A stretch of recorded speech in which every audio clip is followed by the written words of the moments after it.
7,3%, c'est le taux des mutilations génitales féminines observées dans le Nord-Bénin, une pratique qui fait objet de lutte depuis plusieurs années. Éradiquer ces différentes pratiques ancestrales suicidaires, un souci majeur pour le président Patrice Talon et son gouvernement. La gente féminine, et cela se sait de tout le monde, fait l'objet d'une bienveillante attention de la part du chef de l'État. Je n'en veux pour preuve que les dernières lois qui ont été votées à l'Assemblée nationale en faveur de la femme en général. En effet, point n'est besoin aujourd'hui d'affirmer que les mutilations génitales féminines sont une pratique aux conséquences fâcheuses, voire irréversibles, pour la fille et la femme qui en est victime. Fort heureusement, une grande frange de la population a compris qu'il est grand temps d'abandonner cette pratique. Réfléchir avec les reines-mères afin de mettre en exergue le rôle qui est le leur dans la lutte efficace en faveur de l'abandon des mutilations génitales féminines.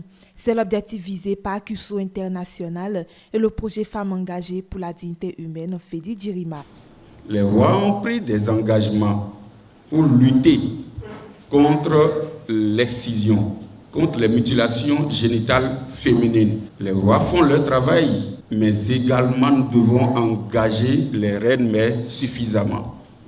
Alors, il était aussi question de les réunir à nouveau, les reines-mères, pour les engager suffisamment, pour qu'on réfléchisse ensemble sur les mécanismes à mettre en place pour atteindre nos objectifs. Pour éradiquer définitivement ce fléau, qui mieux que la gente féminine, consciente des affres de cette pratique. Et voilà pourquoi j'apprécie à sa juste valeur l'initiative de la présente rencontre, dont l'objectif est de sensibiliser les reines-mères en vue de leur adhésion à cette noble cause. Au cours de cette journée de réflexion, les reines-mères ont eu droit à plusieurs communications et des messages de sensibilisation. S'en est suivi un débat à bâton rompu entre elles et Sa Majesté Yawakina, représentant le roi de Niki. Des résultats sont attendus après ces échanges. Je voudrais juste espérer que des réflexions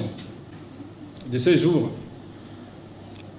sortiront de fortes recommandations dont la mise en œuvre permettra de lutter efficacement contre cette pratique et qu'elle permettra surtout aux reines-mères ici présentes d'avoir une bonne compréhension de leur rôle dans la lutte contre ce fléau, et ce pour le bonheur d'abord de nos filles et de nos femmes et pour nos populations en général.